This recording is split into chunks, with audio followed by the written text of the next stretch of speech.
అయ్యో అందరికీ good morning. ఇవాళ ఎర్లీ మార్నింగే ఏంటంటే ఫంక్షన్ డబ్బులు రావట్లేదని అందరికీ బ్యాంక్ అకౌంట్ వేస్తున్నారని అందరూ ఇక్కడికి వచ్చి తీసుకుంటున్నారు. ఏదో పాపం పొద్దు కొంచెం ఎండగా ఉంటుందని ఎర్లీ మార్నింగే 7 అవ్వకుండా వచ్చేసారు. కొంచెం బండి మీద అదే నడవలేని వాళ్ళు, కొంచెం ముసలి అలాంటి వాళ్ళు అందరికీ మన ఇంటి దగ్గరే డబ్బులు ఇవ్వడం జరుగుద్ది అనమాట. ఇంకా టీ కూడా తాగలేదు స్వామి. పొద్దున్నే ఒకసారి కోయిలు కూడా వెళ్ళి వచ్చేసారు. డబ్బులు తీసుకుని మళ్ళీ అన్నీ తీసుకోవాలి కట్టను. ఏంటిదంతా అయ్యి గారెలు, మనకు ఇష్టమైన గారెలు, ఇదేమో పిండి.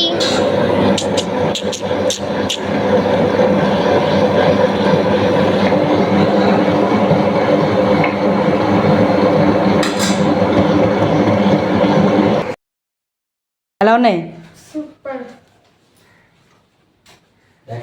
బాబుకి మామూలు గారెలు అయినాయి. స్వామి బెల్లం గారెలు కావాలన్నారని సరే అని కొంచెం పిండి లాస్ట్లో మళ్ళీ ఒకసారి రుబ్బి అందులో ఏంటంటే ఎన్నపూస వేయాలన్నమాట. మా అమ్మ ఇలాగ అందరికీ బెల్లం వేయాలని అంటే చాలా స్మూత్గా, చాలా గుల్లగా, చాలా చాలా బాగుంటాయి అనమాట. అంటే ఆ రుబ్బేటప్పుడే కొంచెం ఎన్నపూస వేస్తే ఫ్రెష్ నేను ఇప్పుడే చేసి మళ్ళీ పెరుగు మేకడ చేసి ఎన్నపూస వేసాను అనమాట. అలా వేస్తే చాలా చాలా టేస్టీగా ఉంటుంది, చాలా స్మూత్గా వద్దంటే అలా ఎన్నపూస అంటారు చూసారా, పిండి కూడా అలాగే ఉంటుంది అనమాట. చక్కగా అలా రుబ్బేటప్పుడు లైట్గా పాకోలేదు కాబట్టి కొంచెం ఉప్పు తక్కువ వేస్తాం. ఈ పక్కన బెల్లం పెట్టుకున్నాను కొంచెం కరగబెట్టుకోవడానికి. చాలా తక్కువ వేద్దామని అనుకున్నాను, లేవు డజన్ అలాగా.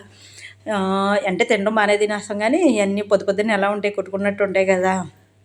ఓ పక్కన బెల్లం పాక పెట్టాను, ఓ పక్కన ఆయిల్ పెట్టాను, ఓ పక్కన పిండి రుబ్బుతుంది. ఇదంతా జరుగుతుంది. ఒక పొంగు వచ్చేదాకా ఉంచుకొని మనం వడకెట్టుకెళ్ళి ఇందులో ఏదైనా తుక్కు అలాంటివి అని ఉంటే పోతుంది అనమాట. ఇది చూడండి బబుల్స్ వచ్చేస్తున్నాయి. ఇంకా సరిపోతుంది, ఇంకా అంతగానే ఎక్కువ ఏం అక్కర్లేదు. బాగా ముద్రపాకం వస్తే రేపు తినేటప్పుడు ఇప్పుడు బాగానే ఉంటుంది కానీ సాయంత్రం బీల్చుకున్నట్టు ఉంటాయి కాబట్టి ఇవి ఈ కంటెంట్ సరిపోద్ది అనమాట. ఈ తీగ పాకంలా కాకుండా మరి అలాగనే నీళ్ళలా కాకుండా సరిపోద్ది అనమాట. ఇంతట్లో చూడండి ఆ వడకెట్టుకుంటే అందులో ఉన్న తుక్కంది ఇంకా నేను బాక్స్లో డైరెక్ట్ నేను ఎందులో వేయాలనుకున్నాను బాక్స్లోకి వడకెట్టేసుకున్నాను పాకమంతాను. కొంచెం అందులోనే మామూలుగా యాలకులది పౌడర్ ఉంటే వేసాను. చూడండి ఎంత స్మూత్గా ఉంది, ఎన్నపూసలాగా ఉన్నాయి చూసారా. అందరూ ఎన్నపూస వేసాము ఆల్రెడీ. ఇంకా చూడండి మెత్తగా చక్కగా అలాగంటే స్మూత్గా అసలు ఎలాంటి బాదుషాల్లాగా అంత బాగుంటాయి అనమాట. ఎంత నీట్గా వచ్చినాయో. చక్కగా స్లిమ్లో పెట్టుకొని టక్క వేసేసుకుంటాం. అసలు గారెలు నాకు చేతే అంటే మళ్ళీ పేపర్లో వేసి మళ్ళీ దాంట్లో అక్కునే దానికన్నా అంటే ఆ పిండి కరెక్ట్గా వస్తే మనం చేతిలో మనం చెప్పిన మాట వింటే, లేదనుకో అది చెప్పిన మాట మనం వినాలన్నమాట. ఏమంటుంది, నాకు పేపర్ వేయండి అమ్మా, పైన నూనె వేయండి అమ్మా, అప్పుడే నేను వస్తాను గారె అంటది. మనం చెప్పినట్టు వినాలి తప్ప దాన్ని చెప్పినట్టు మనం వెంట పెట్టి అని టక్క గారెలు వేసాం. చక్కగా చూడండి అన్నీ కూడా చాలా, ఎందుకంటే స్లోగా ఉడికితేనే అందులో ఉన్నది అంటే బాగా హైలోను కాదు, అలాగని అసలు ఎవరిన నూనె లాగుద్ది. చక్కగా అలా రంగు వచ్చేదాకా స్లోగా నేను ఈ పని అవుతూ ఉంది. పక్కన బెల్లం పాకం పని అయ్యింది.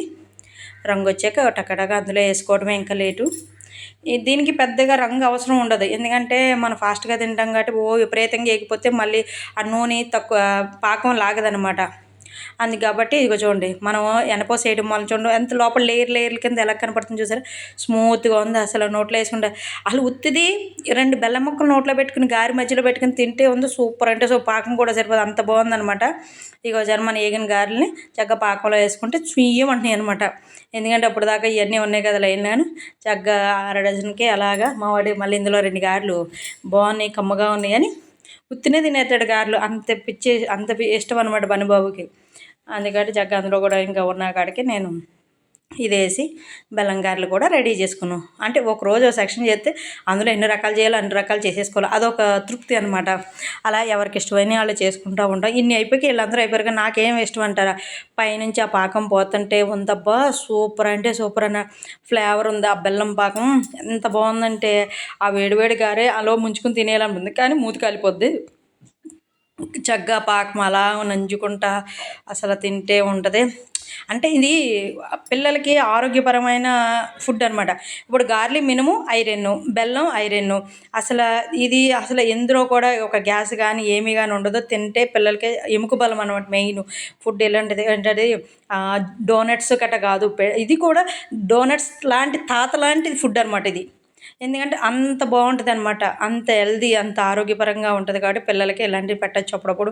వేసవికాలం సెలవులు అంటే పిక్నిక్లు కదా, వాళ్ళ ఆరోగ్యంగా ఈ 2 నెలలు కూడా కొంచెం జాగ్రత్తగా చూసుకోవాలి. ఫుడ్ పరంగా ఆటలు ఆడటం కానీ, వాళ్ళ కొంచెం మన ఇంటి వాతావరణం తెలియాలి. ఎందుకంటే ఏదో పొద్దున్నే స్కూల్కి వెళ్ళిపోవటం ఇవే తప్ప వాళ్ళకి అంత పట్టించుకునే టైం ఉండదు. ఈ 2 నెలలు ఈ సెలవులు 4 రోజులు కూడా జాగ్రత్తగా చూసుకుంటే వాళ్ళకి ప్రతిదీ కూడా అబ్జర్వ్ చేస్తారు. కాబట్టి పిల్లలు మనం ఏం చేస్తాం, మనం ఏం తింటున్నాం అన్నీ కూడా వాళ్ళు అబ్జర్వ్ చేస్తారు. కానీ అసలు ఆ పాకం చూస్తే సూపర్, అంటే నాకు మాత్రం మంచి టైం. ఇంకా వీడియో అయిపోగానే నోట్లో ఒకటి గుట్టుకుని మింగేయాలనుకున్నాను. చాలా బాగున్నాయి. చక్కగా సాయంత్రం ఇన్ని అయ్యాక నాకు మజ్జిగలో గారెలు తినాలంది. అవి నాకు ఆవిడంటే చాలా చాలా ఇష్టం. మొత్తం మా ఫ్యామిలీ అందరూ ఆవిడ తింటాం, బాగా గట్టిగా తింటాం. అసలు 4 గారెలు ఆవిడలో వేసేసుకున్నాను అనమాట. వాటర్లో అంటే మజ్జిగ చాలా పల్చగా కలుపుకోవాలి, ఉప్పు వేసుకుని పెట్టుకుంటే అసలు సూపర్ అంటే సూపర్. చూడండి గారె చూడండి ఎంత స్పాంజీగా ఉంది. అది వాటర్ చూడండి అలా తాగింది మజ్జిగ చక్కగా. అలా చూడండి అలా అంటే చలి ఇడిపోతుంది, అంత స్మూత్గా ఉంటుంది. అసలు నోట్లో పెడితే అసలు అమృతంలాగా వెళ్ళిపోతుంది అనమాట. చూడండి ఇలా రెండు ఎంత బాగున్నాయి. ఇంకా రేపు పొద్దున్న ఇట్లా తాలింపు పెట్టుకుని ఇట్లా గొడవ ఏంటో అన్నది తర్వాత చూద్దాం. ఈ వీడియో కానీ నచ్చితే లైక్ చేయండి, షేర్ చేయండి, సబ్స్క్రైబ్. థ్యాంక్